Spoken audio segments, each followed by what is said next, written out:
नमस्कार मंडळी, जय जय रामकृष्ण हरी. श्री स्वामी समर्थ. उफाळली त्या आईची वासना, पोटच्याच मुलाचा केला खात्मा. खरं तर व्हिडिओचा हा आशय बघून तुमच्या सुद्धा पायाखालची जमीन सरकली असेल, परंतु हे घोर कलियुग आहे. इथं काहीही घडू शकतं. खरं तर असं म्हटलं जातं की एखाद्या नदीचा प्रवाह, एखाद्या नदीचं पाणी आटेल, परंतु आईची माया आटणार नाही. परंतु हे घोर कलियुग आहे, इथं असंही घडू शकतं. मंडळी, याच आशयाची ही स्टोरी आजच्या व्हिडिओमध्ये मी तुम्हाला सांगणार आहे. एक उषाबाई नावाची एक महिला, अत्यंत स्वभावाने साधी भोळी वाटणारी महिला, आणि त्याच महिलेने, त्याच बाईने, त्या एका आईने तिच्या स्वतःच्या मुलासोबत जे काही केलं ते ऐकल्यानंतर तुमच्या सुद्धा तळपायाची आग मस्तकात जाईल. उफाळली त्या बाईची वासना, पोटच्याच मुलाचा केला हो तिने खात्मा. चला मंडळी, तिनं तिच्या स्वतःच्या मुलासोबत काय केलं आजच्या व्हिडिओमध्ये मी तुम्हाला सांगतोय. खरं तर मंडळी, आजची जी स्टोरी आहे ती एकदम सत्य घटना आहे. एकदम सत्य घटनेवरती आधारित ही स्टोरी आहे. परंतु या स्टोरीमध्ये असणारी जी पात्र आहेत, ते पात्रांची नावं फक्त बदललेली आहेत. चला, ती उषाबाई नावाची एक साधी भोळी महिला, आणि त्या महिलेने स्वतःच्या मुलासोबत काय केलं ते आता तुम्हाला सांगायला सुरुवात करतो. मंडळी, अक्षरशः तुमच्या सुद्धा डोळ्यामध्ये घळ घळ घळ अश्रू येतील. उषाबाई नावाची ती महिला, 2 मुलांची आई, शिवाय तिच्या दोन्ही मुलांचं वय साधारणतः 20 ते 25 वर्षे. काही कारणांमुळे तिचा नवरा मरण पावलेला होता आणि त्या 2 मुलांचा सांभाळ तिने केलेला होता. मुलं लहानाची मोठी झाली, परंतु ही मात्र उषाबाई, हिची मात्र वासना चिघळली. होय, या आईची, या बाईची वासना उफाळली आणि अक्षरशः आई या नावाला कलंक लावला या बाईने. नेमकं काय केलं ते तुम्हाला सांगतो. मंडळी, तिची 2 मुलं, एकाचं नाव स्वरूप आणि एकाचं नाव निलेश. आता दोन्हीही मुलं वयामध्ये आलेली होती. परंतु मात्र घडलं असं की हा जो स्वरूप नावाचा तिचा लहान मुलगा आहे, तो कामानिमित्तानं बाहेरच असायचा आणि तो बाहेरच राहायचा. परंतु तिचा जो दुसरा मुलगा आहे, त्याचं नाव निलेश. हा निलेश एक दिवशी घरामधून गायब होतो. आता तो कुठे जातो? ही भोळी बाबडी दिसणारी आई, ही आई मात्र रडू लागते, माझा मुलगा नेमका गेला कुठं. खरं तर ती काही काळानंतर, काही थोड्या दिवसानंतर, 2-3 दिवसानंतर पोलीस स्टेशनला जाते. त्या तिथं पोलिसांच्या समोर जाऊन पोलिसांसमोर हात जोडते आणि गुडघे टेकते. साहेब, साहेब, माझा पोरगा, माझा पोटचा गोळा कुठं गेला? त्याच्यासोबत काही घातपात तर झाला नसेल ना? माझा मुलगा घरामधून साहेब गायब झालाय, त्याला तुम्ही शोधायला चला. असं ती बाई, असं ती आई त्या पोलिसांच्या समोर रडू लागते. घळ घळ घळ तिच्या सुद्धा डोळ्यामधून कसं काय कुणास ठाऊक अश्रू येतात. ती साहेबांकडे केविलवाना चेहरा करते आणि बोलते, त्या पोलिसांच्या समोर बसून बोलते की साहेब, माझं पोरगं गायब झालंय, माझं पोरगं काहीही करून तुम्ही शोधून द्या, हुडका माझ्या पोराला. खरं तर ती भोळी भाबडी, एकदम गावाकडची बाई, एकदम गावाकडची ती आई. मंडळी, खरं तर पोलिसांनी तिची केस नोंदवून घेतली, मिसिंगची केस नोंदवून घेतली आणि तिचा मुलगा नेमका कुठे गेलाय ते शोधू लागले. काही पोलीस आले, तिच्या घरी आले, बघू लागले, इकडे तिकडे माहिती काढू लागले. कुणासोबत काय वैर होतं का? कुणासोबत काय दुश्मनी होती का? मग कुणी काय रागामधून हा प्रकार केलाय का? पोलीस सगळा काही तपास करून थकले. परंतु पोलिसांच्या डोक्यामध्ये आयडिया येईना, नेमका हा काय प्रकार. खरं तर ती भोळी भाबडी दिसणारी आई रडत होती आणि साहेबांकडे बघून हात जोडत होती, साहेबांचं पाय धरत होती की साहेब, माझ्या पोराला तुम्ही शोधून द्या.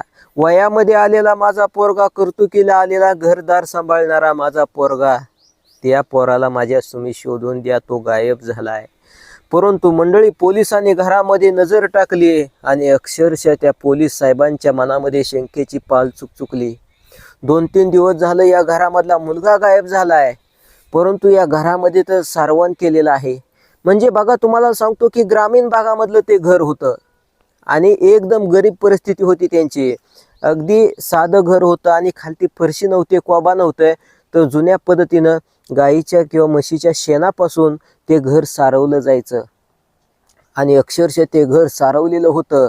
पोलीस साहेबांच्या मनामध्ये शंकेची पाल चुकचुकली की ह्या बाईचा तर मुलगा गायब झालाय, तो कुठेतरी गेलाय. आणि ही बाई बोलते की साहेब, माझ्या पोराचा काहीतरी घातपातच झाला असेल का हो, त्या मुलाला तुम्ही शोधा, सुखरूप त्याला माझ्याकडे द्या. परंतु त्याच बाईनं स्वतःचं घर का सारवलंय? खरं तर तिच्यावरती दुःखद वेळ आलेली आहे, दुःखद घटना घडलेली आहे. तिचा मुलगा कुठेतरी पसार झालेला आहे, गायब झालेला आहे. मग या आईनं घर का सारवलंय? पोलीस साहेबांच्या मनामध्ये शंकेची पाल चुकचुकली. त्या आईला त्याने प्रथमतः ताब्यामध्ये घेतलं आणि खडसून विचारायला सुरुवात केली. खरं तर मंडळी, घरापासून थोड्याशा अंतरावरती काही कपडे हे संशयास्पद परिस्थितीमध्ये जाळलेले होते. ते कपडे अर्धवट जाळलेले होते आणि अक्षरशः त्या तर बाईचं घर सारवलेलं होतं. ती उषाबाई रडत होती आणि पोलिसांना म्हणत होती की माझ्या पोराला तुम्ही शोधून द्या. खरं तर पोलिसांनी आता त्याच आईला ताब्यामध्ये घेतले आणि विचारायला सुरुवात केली की तुझा जर मुलगा गायब झालाय, तुझ्यावरती एवढं दुःख आहे, संकट आहे, मग तुझं घर तू का सारवलं? मंडळी, तिथंच पोलिसांचा संशय बळावला. पोलिसांनी नीटपणे तपास करायला सुरुवात केली. घराच्या जवळपास काही कपडे जाळलेली होती. त्या आईला पोलिसांनी ताब्यामध्ये घेतलं. खरं तर तिचा जो गायब झालेला मुलगा आहे, तो मुलगाही एक ठिकाणी मृत अवस्थेमध्ये आढळला. अक्षरशः दगडाने ठेचून त्याची हत्या केलेली होती. धारदार काहीतरी हत्यारानं त्याला संपवलेलं होतं.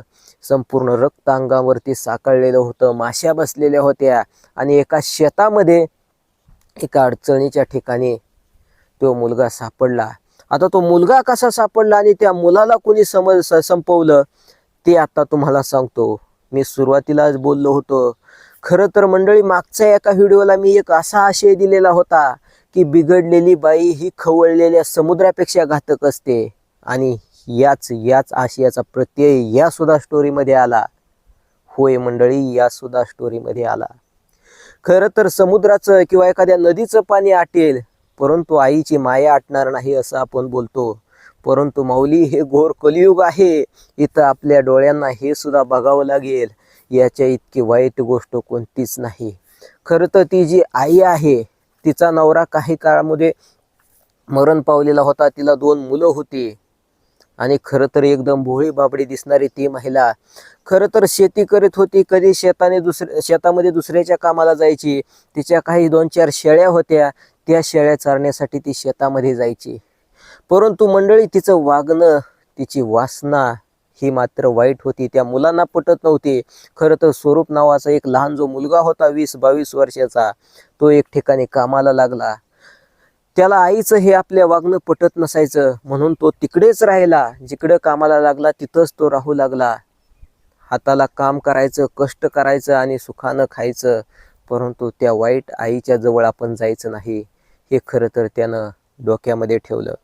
मंडळी, पुढे मात्र घडलं असं की दुसरा जो मोठा मुलगा होता, त्याचं नाव निलेश. खरं तर ही जी नावं आहेत, ही जी पात्र आहेत, ह्या पात्रांची नावं काल्पनिक ठेवलेली आहेत. तो जो निलेश आहे, तो निलेश मात्र इकडंच राहिला होता. त्याला सुद्धा आईचं वागणं हे पटत नव्हतं. मंडळी, जवळच राहणारा शरद नावाचा एक व्यक्ती, आणि त्या व्यक्तीची आणि त्यांच्या त्या आईची सारखी जवळीक असायची, बोलणं असायचं. आणि खरं तर त्यांच्यामध्ये होते अनैतिक संबंध. होय, अनैतिक संबंध. पायाखालची जमीन सरकली ना. बघा, हे असं सुद्धा घडू शकतंय. जी काही जुनी माणसं आहेत, मोठी माणसं आहेत, ती बोलतात की या कलियुगामध्ये, या जगामध्ये पाप वाढलं, त्याच्यामुळं या धरणीला हे पाप सहन होईना, ह्या पापांचा भार सहन होईना, त्याच्यामुळं लवकरच जग नष्ट होणार. मंडळी, असं सुद्धा घडू शकेल का? विचार करायची गोष्ट आहे. कारण घडतंयच तसं. अशा घटना काय समोर येत आहेत. असं वाटतं की हा पापांचा भार या धरत्रीला, या धरणीला होईल का सहन? मंडळी, असंच घडलं. ती जी आई आहे, त्या आईचं, त्या बाईचं शरद नावाच्या त्या व्यक्तीसोबत अनैतिक संबंध होते. अनेक दिवसांपासून त्यांचं ते चालत आलेलं होतं. परंतु याला अडसर ठरत होता त्या बाईचा मोठा मुलगा. खरं तर तो मुलगा अगदी वयामध्ये आलेला होता. 20-25 वय होतं. तोही अगदी भेटेल ते काम करायचा, रोजंदारीवरती लोकांच्या शेतामध्ये काम करायचा, त्याचं स्वप्न होतं. बघा, सामान्य सगळ्यांची एकच स्वप्न असतात.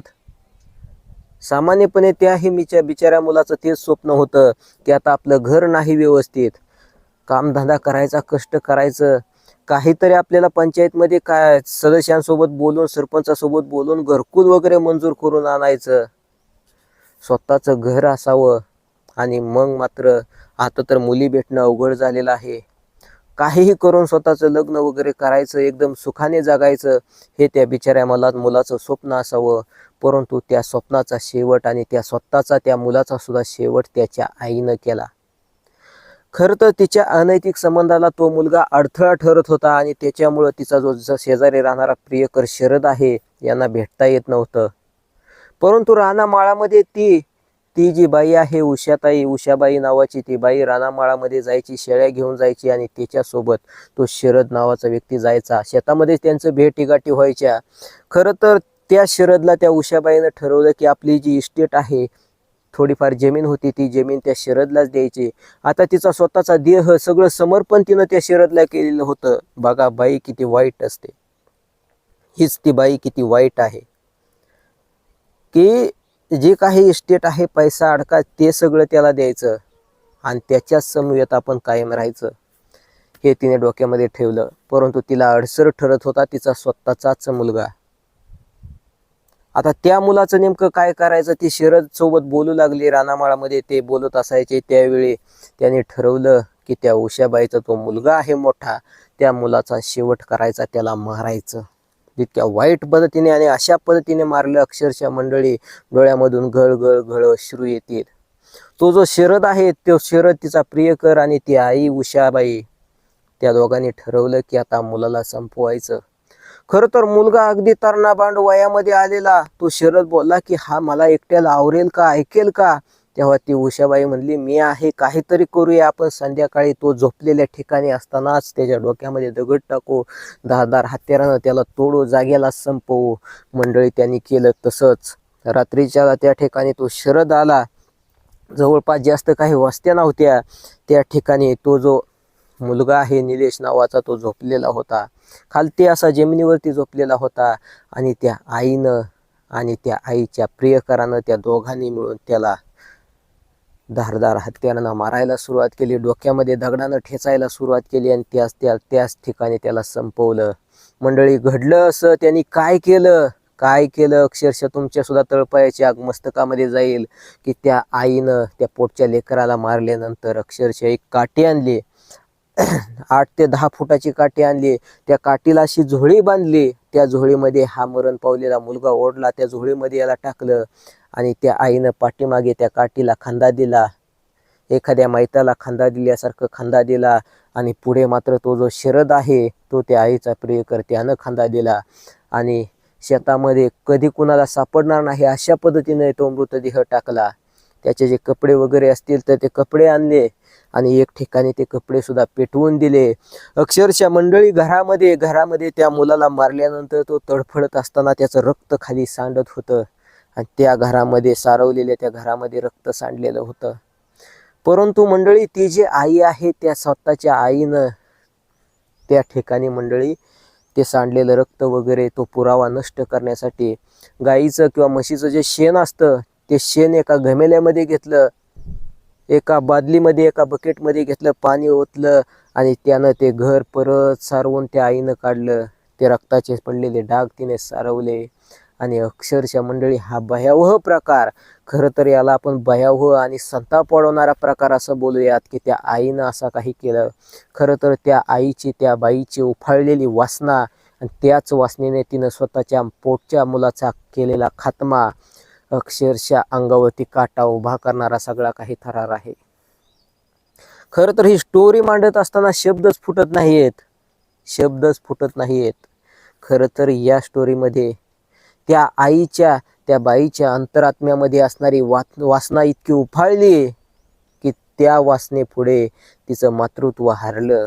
होय, या कलियुगामध्ये आईच्या अंतरात्म्यामध्ये असणारं मातृत्व, अंतरात्म्यामध्ये असणारी माया आटली आणि वासना उफाळली.